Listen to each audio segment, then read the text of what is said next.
Hello friends, नमस्कार। मैं हूं आपका दोस्त मुकेश और आप देख रहे हैं पाई एजुकेशन। तो दोस्तों, इस वीडियो के माध्यम से मैं आपको आज की कई महत्वपूर्ण सूचनाएं, जैसा कि आप सामने थंबनेल में देख ही रहे हैं, समाचार पत्रों के माध्यम से देने के लिए जा रहा हूं। लेकिन उससे पहले मैं आप सभी को आज के शुभ दिन रामनवमी की हार्दिक शुभकामनाएं देना चाहता हूं और इस दिन ईश्वर से कामना करता हूं कि ईश्वर आप सभी को सभी चिंताओं से मुक्त करे और आने वाला समय आप सभी के लिए खुशियों भरा हो। सबसे पहले हम बात कर लेते हैं आज के महत्वपूर्ण रोजगार समाचार की। तो यहाँ पर आप देख सकते हैं, आरआरबी ने 9,900 पदों पर जो है असिस्टेंट लोको पायलट के पदों पर भर्ती विज्ञापन जारी किया है। आवेदन की अंतिम तिथि की अगर बात करें तो 9 मई 2025 है। न्यूनतम आयु की अगर बात कर लेते हैं तो इसके लिए 18 वर्ष रखी गई है और अधिकतम आयु इसके लिए 30 वर्ष है। और इसके लिए आप indianrailways.gov.in पर जाकर आवेदन कर सकते हैं। अब आज की सबसे इम्पोर्टेंट अपडेट, और वो है नई प्राथमिक शिक्षक भर्ती और साथ साथ टीजीटी पीजीटी भर्ती से रिलेटेड। टीजीटी पीजीटी नई शिक्षक भर्ती से रिलेटेड आपकी जो पुरानी भर्ती है 2022 का जो विज्ञापन है उसका एग्ज़ाम तो मई में होने के लिए जा ही रहा है। लेकिन उसके बाद उत्तर प्रदेश में आपको टीजीटी पीजीटी के बहुत ही ज़्यादा पदों पर भर्ती विज्ञापन देखने को मिलेगा। करीब 22,000 पदों पर भर्ती विज्ञापन आपको मिल सकता है। वहीं उत्तर प्रदेश में प्राथमिक शिक्षक भर्ती का जो इंतजार है पिछले 6 सालों से, ये भी समाप्त हो सकता है। इसको लेकर भी आज महत्वपूर्ण समाचार निकल के सामने आ रहे हैं। ये पहला समाचार है जब शिक्षा सेवा चयन आयोग ने शासन स्तर पर शिकायत की है कि किस प्रकार से उन्हें अध्यासन नहीं मिल पा रहे हैं, जिसके कारण उत्तर प्रदेश में प्राथमिक शिक्षक भर्ती विज्ञापन जारी नहीं हो रहा है। इसको लेकर अगर हम बात करें तो यहाँ आयोग के अध्यक्ष ने चुप्पी तोड़ी है और उन्होंने क्लियर किया है कि किस प्रकार से यहाँ पर जो प्राथमिक शिक्षक भर्ती विज्ञापन है वो देर हो रहा है। यहाँ पर आप देख सकते हैं, उत्तर प्रदेश शिक्षा सेवा चयन आयोग रिक्त पदों का ई अध्याचन न मिलने के कारण नई शिक्षक भर्तियां शुरू नहीं कर पा रहा है। आयोग के प्रतिनिधि अध्याचन को लेकर 2 बार शिक्षा विभाग के अफसरों के साथ बैठक भी कर चुके हैं। आयोग की ओर से अब शासन को पत्र भेजकर पूरी स्थिति से अवगत कराया गया है। आयोग के गठन को 1.5 साल से अधिक समय बीत चुका है, लेकिन अब तक कोई नई भर्ती शुरू नहीं की जा सकी है। आयोग की अध्यक्ष प्रोफेसर प्रीति पांडे के नेतृत्व में नई भर्ती के लिए इस साल बेसिक, माध्यमिक व उच्च शिक्षा के अफसरों के साथ 2 बैठकें की जा चुकी हैं।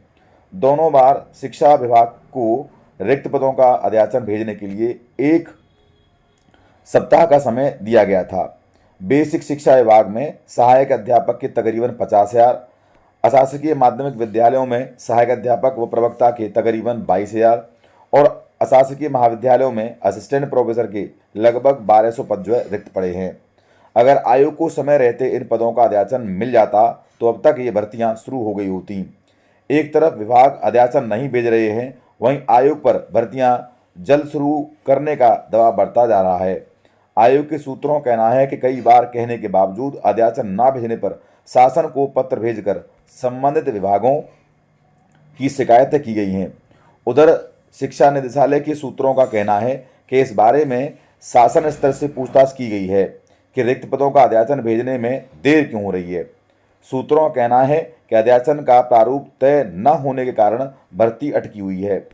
शिक्षा निदेशालय के सूत्रों ने बताया है कि आयोग ने जो प्रारूप उपलब्ध कराया है वो उत्तर प्रदेश लोक सेवा आयोग की तर्ज पर किया है, जबकि बेसिक शिक्षा सहित अशासकीय विद्यालयों व अशासकीय महाविद्यालयों में भर्ती की प्रक्रिया, सेवा शर्तें और अर्हताएं भिन्न हैं। आयोग से उसी आधार पर नया प्रारूप मांगा गया है। नया प्रारूप मिलने के बाद ही ई अध्याचन भेजा जा सकेगा और उसके बाद जब आयोग को ये सभी प्रक्रियाएं मतलब पूरी हो जाएंगी आयोग की जो है, उसके बाद में आपको उत्तर प्रदेश में ये सभी भर्तियों के विज्ञापन देखने को मिल सकते हैं। लेकिन आप समझ सकते हैं जिस प्रकार की अड़चनें यहाँ दिख रही है, उससे भर्ती विज्ञापन आने में काफ़ी समय लगने की उम्मीद है। यानी कि अभी भर्ती की कोई गुंजाइश नहीं दिखाई दे रही है। अब एक बड़ी अपडेट आज की है। यहाँ पर आप देख सकते हैं, यूपी के सीएम माननीय मुख्यमंत्री योगी आदित्यनाथ ने एक बड़ा दावा किया है। उन्होंने कहा है कि हम आने वाले 3 साल में गरीबी समाप्त कर देंगे।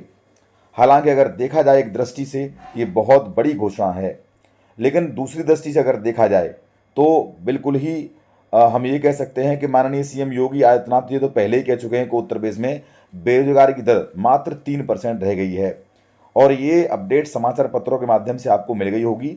अगर एक दृष्टि से देखा जाए तो वर्तमान में सीएम योगी आदित्यनाथ सीधे तौर पर अगर देखें तो ये पहले ही कह चुके हैं कि यूपी में बेरोजगारी है ही नहीं, क्योंकि 3% बेरोजगारी की दर लगभग ना के बराबर है।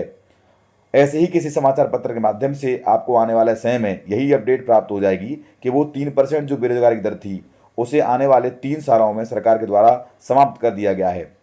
तो इसी प्रकार से आपको उत्तर प्रदेश में बेरोजगारी की दर जो है समाप्त होती हुई दिखाई दे जाएगी।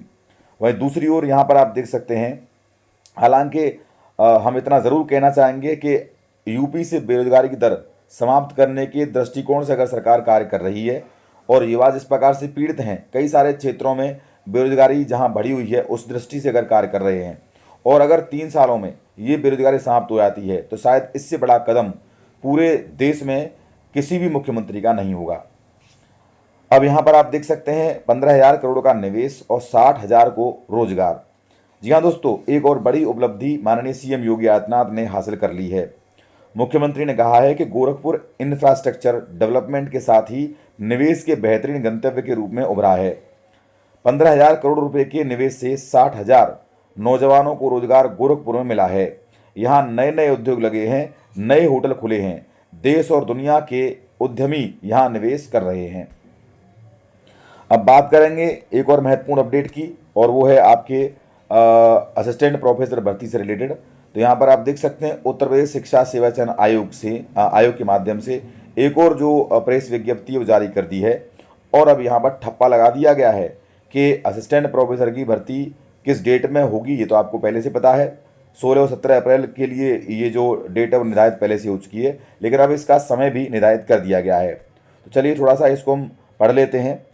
आयोग की सहायक आचार्य विज्ञापन संख्या 51, चयन परीक्षा दिनांक 16 और 17 अप्रैल 2025 को 2 पालियों में आगरा, मेरठ, लखनऊ, प्रयागराज, गोरखपुर, वाराणसी जनपद के विभिन्न शिक्षण संस्थानों में प्रस्तावित परीक्षा केंद्रों पर पूर्वान्ह 9:30 से 11:30 बजे तक तथा अपराह्न 2:30 से लेकर 4:30 बजे तक जो है आयोजित की गई है। तदानुक्रम में प्रश्नगत विज्ञापन के अंतर्गत आवेदन करने वाले अभ्यर्थियों को एतद द्वारा सूचित किया जाता है कि दिनांक 16 अप्रैल 2025 अपराह्न 2:30 बजे से 4:30 बजे आयोजित संगीत तबला विषय की परीक्षा अब दिनांक 17 अप्रैल 2025 को पूर्वान्ह 9:30 से 11:30 तक तथा एशियन कल्चर विषय की दिनांक 17 अप्रैल 2025 पूर्वान्ह 9:30 से 11:30 के बीच में जो है कराई जाएगी। यानी कुछ बदलाव यहाँ पर जो कुछ सब्जेक्ट्स हैं उनको लेकर जो है किए गए हैं। बाकी अभी फ़िलहाल में अगर हम देखें तो और कोई बदलाव नहीं है। वहीं अगर बात करें टीजीटी पीजीटी की, तो आपको पता ही है टीजीटी पीजीटी को लेकर पहले ही जो विभाग है वो क्लियर कर चुका है। ये परीक्षा भी अपने निर्धारित समय पर होगी। तो दोस्तों उम्मीद करते हैं अब तक हमने आपको जो भी जानकारियाँ दी हैं काफ़ी आपको अच्छी लगी होंगी। इसके लिए वीडियो लाइक करेंगे और दोस्तों का शेयर जरूर करेंगे। Thank you friends.